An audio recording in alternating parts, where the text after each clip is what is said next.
So to everyone who is viewing this video discussion, good morning, good afternoon, and good evening to where you are, to where you may be in the parts of the world and in the parts of the Queen City of the South. So I welcome you all to our video discussion entitled Climate Change and Food Security in the Philippines as one of the final requirements of EDUC 3, building and enhancing new literacies across the curriculum. And this is under the discipline of the ecological literacy. So to begin with, let me give you a discussion or sort of a run-through of what we will be talking in this video. So first off, we have to ask ourselves, what is going on? Like, what is the status quo or ano ang nangyayari sa kasalukuyan na dapat nating tuunan ng agarang pansin dahil marami na ang naapektuhan. Second is that we should consider the question, or we should consider asking, why is action even needed? And lastly, it's no longer a question, but a declarative sentence, perhaps. It's what we can do, okay? So first off, we're going to explore what the problem actually is. And we're going to discuss why is it a problem in the first place. And lastly, our group will be giving a series of domestic-based solutions or domestic-based applications and techniques to actually remedy this dilemma in our ecological systems. So let's move on to the question, what is going on? According to a study conducted by Akwin in the year 2017, food security is jeopardized at both the macro and household levels. First with a disrupted food system and eventually intermittent availability of food on the table. So kung mapapansin niyo sa kasalukuyan, tag-init, hindi po ba? At saka yung supply po ng tubig ay bumababa ng malakihan yung kanyang range ng pagbaba. Dahil dito, nagkakaroon po ng pagbabago sa sistema ng paglago at pagpapalakas ng ekonomiya, partikular na sa seguridad ng pagkain po natin. So sa farming palang sa coastal systems, sa fisheries, agriculture, name it. Name those sources of our food in the 21st century in the Philippines. Each one of them is affected. Moving on, we have to ask, why is action needed? So, na-explore na po natin kung bakit nga po ba yung food security ay nagiging isang problema sa Pilipinas. Bakit ito kailangang intindihin? Bakit ito kailangang bigyan ng pansin? Sino-sino nga ba ang apektado? Of course, tayo. So why is action needed? Una sa lahat, wastewaters are happening. Wastewaters are prevalent, no, as we speak. And according to a study by Tudao in the year 2019, or a research by them, approximately 10% of the 7,465 million cubic meters of wastewater from municipal, agricultural, industry, and energy sectors volume is treated, while 90% contributes to runoff and seepage that can contaminate groundwater, surface water, and marine water. So sa wastewater palang daan, that gives you an idea that this doesn't end here. The production of wastewater from the different sources contributing to what we call as pollution doesn't end on mere wastewater. And that can be seen on your screens, my dear ladies and gentlemen of the audience. Second of all, coastal communities.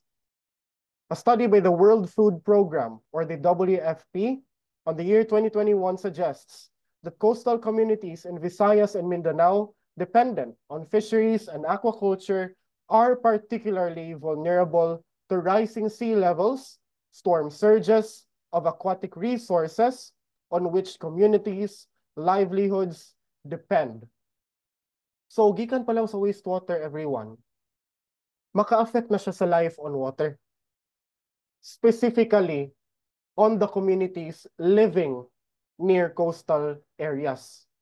Kaya of course, when you're living in coastal areas, ang panginabuhian jud ana mostly kay ang pagpanagat. And when you encounter the source of living, which is the sea, and the aquatic resources being contaminated by wastewater, being contaminated by chemicals, then it affects the coastal communities. It affects their ways of living, and eventually the economy and the overall food security of the country. Third, we have the pests, or the insects, the unwanted organisms that prey on our food resources. According to a study conducted by Porter et al. On the year 2014, changing climatic conditions, including that of temperature, which will be expounded later on by my partner, rainfall, extreme weather events, and increasing atmospheric carbon dioxide levels can result in an increased incidence and severity of outbreaks of crop pathogens. So with that being said, sa climate change palang daan, nanay kabag-uhan sa ato ang weather patterns, nanay kabag-uhan sa mga panahon, it gives an opportunity for these organisms to actually prey for these crops, for these resources of our food. And it also gives them the opportunity to reproduce, to multiply in numbers, which is why if no further action will be done, this food chain will live on. And we do not want this food chain. Yes, there is a benefit in this food chain wherein the pests benefit the plants. That's a given. But with that being said, there is also what we call as the balance of nature. Okay? Chemical contamination.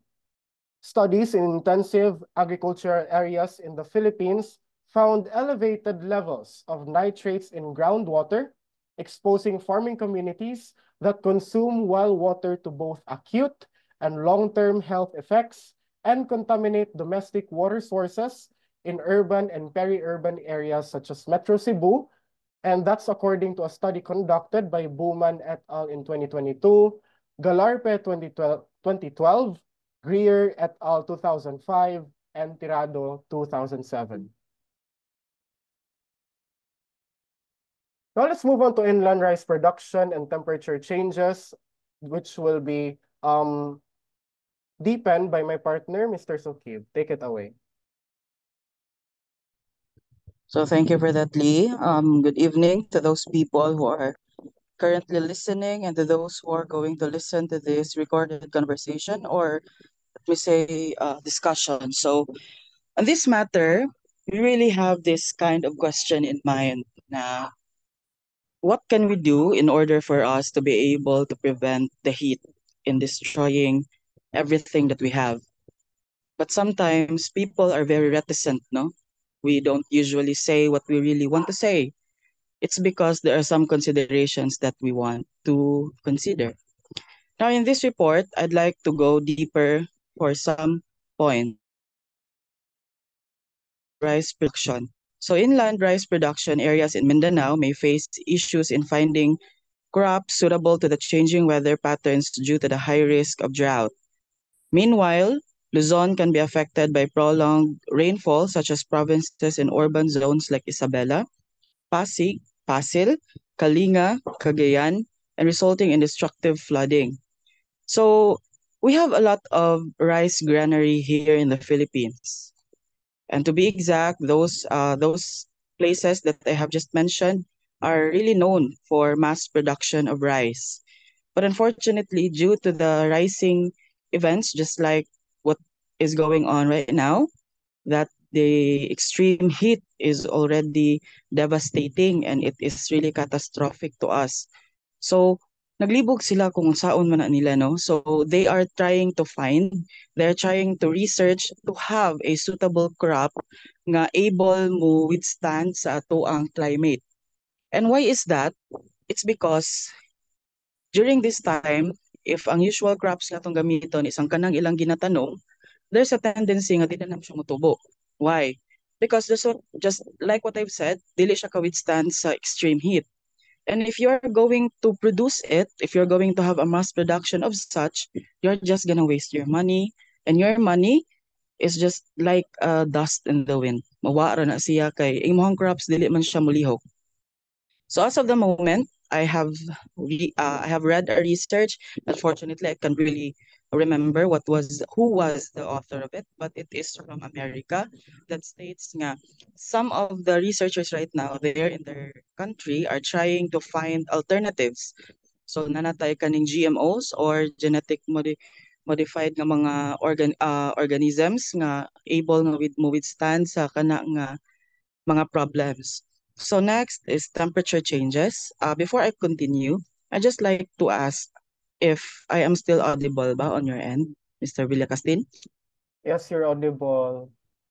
Okay, I would like also to apologize if there's a hustling wind, no? Kay wala na siya. Okay, temperature changes.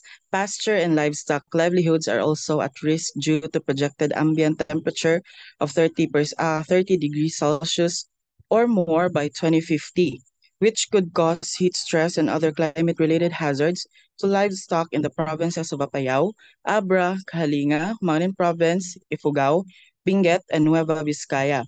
And this is from WFP 2021. So in this matter, we are aware that we are the highest ranking organism, di ba? And just like us, we need water. Just like us, we need food. And in order for us to work, in order for us to live, we need to have enough hydration on ourselves. And how can you rehydrate if we have a lesser production of water? 'Di ba? So in that case, if ang climate is magsige siya og saka, which is already happening right now, wala na tay paabuton pa sa umaabot nga panahon, 'di ba? So in this case, I would say na daghan og mga livestock ang nangamatay tungod kay sa kainit, 'di ba? Mga matay gani ang tao. Unsa na lang kanang mga hayop nga dili kastorya sa ilahang gusto, 'di ba? So dili sila kaingon silang amo na, "Boss, mga ikog tubig kay uhaw kayo." 'Di ba? So they're just being put there somewhere nga duol sa kahoy, ipakaon sila grass but wala sila tagaig tubig. 'Di ba? So kuan kay siya kanang it's so funny to think na some people are very insensitive towards that matter. So next slide, please. So for the next one is employment rate. So nearly 10 million Filipinos work in agriculture sector, which in turn provides food for the population of more than 109 million Filipinos. So basically, daghan tang mga tao na mangunguma, dili mangungumara, dili mangunguma lang, pero mangunguma, no? So with the advent sa ato ang kuan karon, ato ang pagsaka sa kainiton sa atong temperature, one of those sector nga mapektuhan gyud is ang agriculture. Now, unsa may kalabutan sa mga tao sa agriculture kung musaka ang init? So basically, these people, let's just make an example, farmers, no? So if those people are currently working as a farmer in a private sector, if it is not working anymore, kung dili na mo work ang pag-farm, kay dili man mabuhi ang tanom tungod sa kainit, so basically, dili sila swelduhan. Kay if ako sad no, kung ako sa ako ang end, if I will be the owner and my plants aren't planting, charot. If my plants are not kanang dili sila buhi, dili sila mabuhi, and I keep on giving or nagpasweldo ko sa mga tao, slow.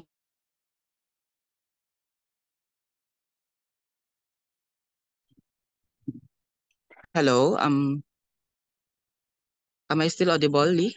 Yes, you are. Yeah, binakog nawala ko. Sorry for that.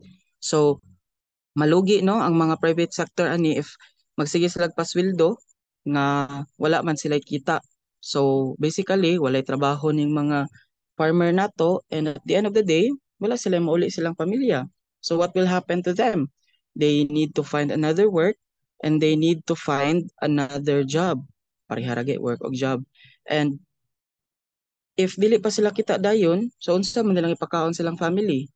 So the proportional idea of the ma-proportionate siya kay maubos atong employment rate, then mutaas ang unemployed nato, di ba? So for the sales and economics, the impact of climate change on agriculture is devastating. Past studies have shown that the Philippines incurred 463 billion in damages due to the extreme weather events over the past decades. 62.7% of which, or 290 billion, were damages caused to the agriculture sector. So kaning agriculture sector dili lang rin siya mo hold sa farming. Napud ta aning fishing, kaning unsa pa ning uban diha kanang livestocking. So if so nga magsigig saka nga tuang temperature and those people or those mga animals and those plants are affected, dili mabuhi, mga matay, unsa pa. So dili ta ka produce. And if so dili ta ka produce, dili ka baligya. And if dili ta kabaligya, wala tay kita. And if wala tay kita, our economy, ang atong ekonomiya mo down, ang atong sales mo down. So basically, ang epekto sa kainito nato dili lamang kay ma-heat stroke ta, dili lamang kay uhawon ta, dili lamang kay gusto na ta mga ligo kay proting inita, kundi there's a deeper reason why we have to prevent, or if we cannot prevent, then mitigate the effect of this kanang high risk of climate nga pagsaka sa kainiton. So, next slide please, Lee. And to that person who is currently opening his mic, kindly turn it off.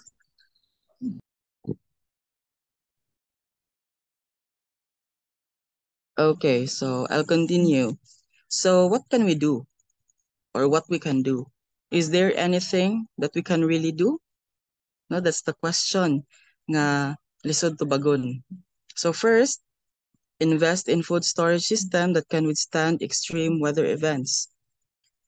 So if mo invest ka og food storages, na ay possibility nga mangumpra kag daghan, then imong store siya, and it can withstand with the extreme heat nga dili siya madaot, dili siya maluya sa panay term ana diha, dili siya mo wilt kung sa in English pa. So in that manner, in that sense, you'll be able to have a kanang dili kay daghan ang lugi sa imuha, kay dili man ka mawad-an, no, kay i-store nimo dili man siya mga matay, unlike katong wala kay storage, unlike kanang nara diha. So kung extreme heat na diha rasdan, so o naara diha anywhere, so possible mga lata sila and dili na sila viable and dili na pwede mabaligya. So next is diversity food sources and agricultural production techniques to reduce risk. So these kind of things kay kinahanglan na taan ni og mga expert yun. And if we want to prevent, then we can provide experts dahil nga makahatag na tog ideas para makatabang ta sa atuang Mother Earth, no? Kay a one step is a big step in the future man daw. So next is adapt water management system that can reduce crop damage from floods or droughts. So in this juncture, pwede na to isulti baron na if you have a farm lot, those people who have farming, pwede nila magbuhat sila o kanang water management, di ba? So para dili sila bahaon o dili sila maughan, so possible pwede mangita og mga sources sa mga water nga pwede accessible kung pang-aron ting init, and dili siya catastrophic in case kung mag-ulan-ulan, dili siya bahaon. So next one is implement sustainable farming practices such as no-till agriculture, agroforestry, and cover crops. So kani sila is basically kani makita na gid nimo sa mga farming na gyud, no. So in this one kay pwede nato sila na pwede nato mo implementa og katong pangtabunan nato tong ilang inet para dili kayo maigo sa extreme heat, and in that matter kung dili kayo siya mainitan, possible nga masalvage pa nato siya kung init kay pareha karon nga init kayo. For instance nya na kay tanom imong gitabunan, so ang heat dili kay mo direct sa tanom, so possible nga kung imuha siya sige hagbukbo masalvage pa to siya even though mo wilt siya the end of the day kay mo wilt man gyud kay init, pero kung imo lang siya bubuwag tubig basin dag maulian pa, di ba? Naatay we have some farming kuana uh, we have some farmers already nga ni-adapt na ani nga idea. So next one is support smallholder farmers with access to credit and other services ground economic empowerment. So kani sila kinaka dapat unta is the government will help the small farmers or even the big farmers in order to produce uh, a production of foods just like palay, bugas, mais, mga livestock, and whatever kind of livestock, no? Kay at the end of the day kinsa man gihapon ang apektado kita ra man gihapon. So at this one I would like to give a little bit of a kuan lang. So as we can all see that the extreme heat or the effect of extreme heat is not just only affected it's not just only humans that are affected, dili ra kita, dili ra atong planet ang affected, but our food supply are also affected by this extreme high kanang pagtaas sa temperature, most especially karon nga atong na experience. And if that would continue for longer years, there would be a scarcity of food products na in the future. And if there will be scarcity of food products in the future, na tendency nga nasad ta sa taggutom. Man naman ta sa tagtuyot, so taggutom na sad ta. What will happen sa taggutom, di ba? Wala na tayo production of food kay we are unable to produce because of the extreme heat. So in that sense, less na kay ang pagkaon, mag-hoarding ng mga tao. So today, let's start to make a small step that would be a bigger step in the future. So for us as an educator, what can we do? Diba? So unsa matong at least mabuhat na to. So atong mabuhat is to educate some people in order for us to prevent or mitigate this kind of effects. So what are those? Pwede na to silang tabangan nga mag-recycle. No, that's the least we can do kay we're just a di pa man gyud ta ingon expert ana. So in that sense, kamo sa inyo ha mag-recycle mo, kamo sa inyo ha if you're not using those appliances, you can unplug it because those things that are still plugged bisag wala gamitan makaproduce gyapon na siya init. Refrain from using air conditioning kay air conditioning can produce chlorofluorocarbons that would really be affecting our ozone layer, and there are some things that we can really help to kanang mitigate this kind of effect to us. And I hope that all of us are in this kanang practice aron pod dili na ni siya magugay and dili ta maapektaran in the long run. So I hope you've got to learn something out from my report. So thank you.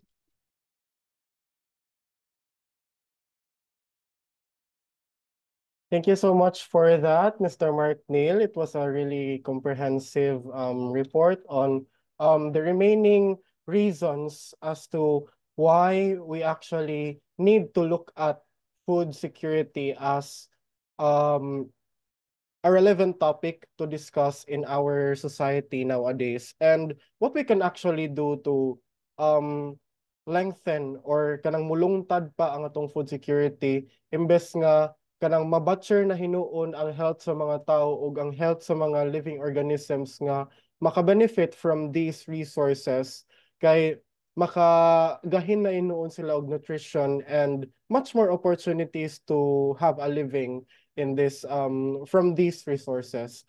So to add sa mga na discuss comprehensively ni Mr. Sukib is that kanang we also have to consider the things that we can do in the societal level. When I say societal level, ibutang pa talang dapat maningog ta. So sa una palang daan, increase public awareness of food security challenges caused by climate change. Because it is not enough that we should introduce different ways to actually gain more um followers or to gain more influences towards adapting these ways in kanang not ideally they ways but techniques nga para mo kuan siya kanang mulungtad na hinuon ang ato ang paggamit aning resources because we are using them responsibly. So I hope you're getting my point nga. Dili ra enough nga i-introduce na nato nga, okay, you must use this, you must not do that, you must do this. It's not enough.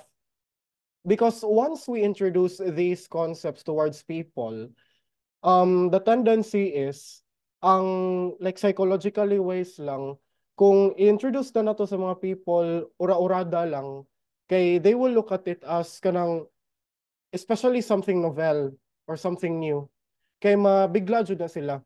In a sense nga, kung there is something new, they will see to it, especially in our Filipino society, my dear ladies and gentlemen, they will see to it nga, dili siya proven, and dili sad siya useful, because kung unsay nabuhat na, kung unsay mga kanang unsay available, kay mao na lang na sad ang ilahang i-apply, mao na lang sad na ang ilang i-use. I hope you're getting my point. So there comes the importance of increasing public awareness, because this is where education comes in. Kanatong mga batanon, kanatong mga kaestudyantehan, importante kanato nga mahibalo aning mga butanga kay aron kung unsay ang ato ang mga gipang sagubang karon, isip mga estudyante, kung unsay ato ang gipang ningkamutan karon, ano ang pinaglalaban po natin, ay alam po natin kung saan po tayo patutungo. Dili kay we're just here to teach our students, we're just here to gain that degree, to gain that LPT, but we are here to actually make a change. We are here to be molded so that we can also mold in the future. Which is why you may be asking, why am I connecting this with the importance of education, son? Because awareness, no, education cannot stand without awareness. Okay? Awareness cannot stand without education also. So kana palang daan siya, my dear ladies and gentlemen, naanay relationship nga nahitabo between the two. So dili enough nga i-introduce ni nga ways, dili enough nga iingon or i-introduce ang do's and don'ts without raising awareness. It's a process, it's a framework jud nga awareness and then application. Not most of the time, but it is really they call this kanang suggested jud siya in this particular context, no? And next, increase organic carbon in soil to increase water retention in soil, increasing resilience to drought.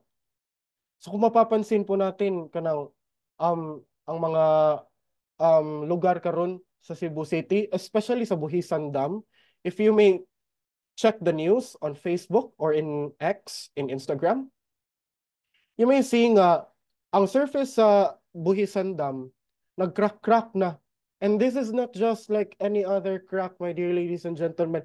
Dako kayo nga mga cracks nga kanang like tuyot na jud kayo ang yuta. And the water level in Buhisan, it's very low as we speak. As you listen to this discussion, low na kayo ang level sa Buhisan Dam. Because there is, wala may uwan for the past few days. Nay uwan, pero gamay-gamay lang. Dili siya enough nga mo kanang mo support sa level nga dapat sa Buhisan Dam. And what's the effect? Number one, kadalasan sa mga barangay sa Cebu City walay tubig for the past few weeks. Ikaduha, agriculture and the production of resources for food consumption, it's affected greatly. Not just in Cebu, but also in the province area. So, kana palang daan, if kay bawtaan ni, then we must also consider the fact nga we must apply these ways, what we can do. Not a question, but a declarative sentence. Ikatulo, promote education on food preservation techniques such as refrigeration, dehydration, and the like. Fourth, develop early warning systems for extreme weather events to enable food production, adaptation by leveraging technologies that embrace data analytics and insights predictive AI. So in the advent of technology, we must use these opportunities. We must use this literacy to develop ways para ang usa ka aspect sa ato ang human nature, ma-develop siya with the most recent. When I say aspect of human nature nga dapat ma-develop, that's our nature as humans, no? Our nature as humans nga dapat naadjud tay kanang the physiological needs, the safety and security, the comfort kanang comfort in our living in this earth. So kana siya, our nature as humans dapat gamito nato kung unsay naa karon nga development, nga innovation. Dili siya, there should be no dissonance between the two, my dear ladies and gentlemen. Kung unsa ni siya, kung mao ni siya ang sa una, and mao ni siya ang nakaroon, then they should work together. If our first impression is that they cannot work together, then we must work hard to realize this fact that they should be working together. Kay, awa na gud niyo, in the advent of AI, there should be a way jud nga kanang magamit yun din nato siya to to resolve problems relating to food security. Kaya sa una lang nga wala tay mga kaon or kanang like gamay na lang ang ato ang supply, edi mag-ilogay, magrasyon. Yung kita mga Pilipino, we must face the fact that rice pa lang daan gani, 1 cup isn't enough. So with that fact nga we are rice eaters, we are kanang like ang ato ang usual human functions kay mo gana jud siya when there is food on the table, then kanang idea pa lang daan, dear ladies and gentlemen and people in between, dapat mao na ang ato ang determinant nga we should do something, no? And lastly, my favorite, invest in research and development for climate resilient food crops related to all that I have been talking about under what we can do. Because without research, there could be no innovation. So my dear students, my dear fellow normalites and fellow students in general, do not be afraid to do research because it's not only useful in your own field, but it is also useful in the field of actually making our world a better place. A simple fact. Nga na. Research, dili ra na siya kay, sige, mag-research to ba kay kanang kuan ni siya, kanang needed ni siya sa curriculum. Yes, it's needed in the curriculum, but research, mind you, can prepare us on what is about to happen outside the four corners of that classroom you're staying in. Dili siya kaingon ang research o ang development, reserve na siya for, wala lang. It's reserved to be applied outside. And that outside is the world. And what's happening in the world now? Ang food security nato nakuan na low, no? So kana lang siya, no? And that basically ends our discussion for this morning or this afternoon or this evening. If you have any clarifications, then please feel free to contact these people on your screen. And for any other readings, for any other researches, our resources are kanang available siya on our references. And this has been our team comprised of Ms. Pabro, Ms. Caballes, Mr. Sukib, Ms. Himaya, Ms. Tibor, Ms. Lamoste, Mr. Kindala, Ms. Pascual, Ms. Pansit, Mrs. Tatoy, and last but definitely not the least, yours truly. So thank you so much for viewing our recorded discussion on climate change and food security in the Philippines. This has been your reporter, Sa ngalan po ni Mark Neil Sukib, ako po si Roy Ashley Villacastin, nagsasabing ang buhay ay magiging maganda kung ang iyong pagtrato sa ating kalikasan ay maganda rin. So maraming salamat po at naway nasa mabuti pa rin po kayong kalagayan, amping, ampo, og alagad kanatong tanan.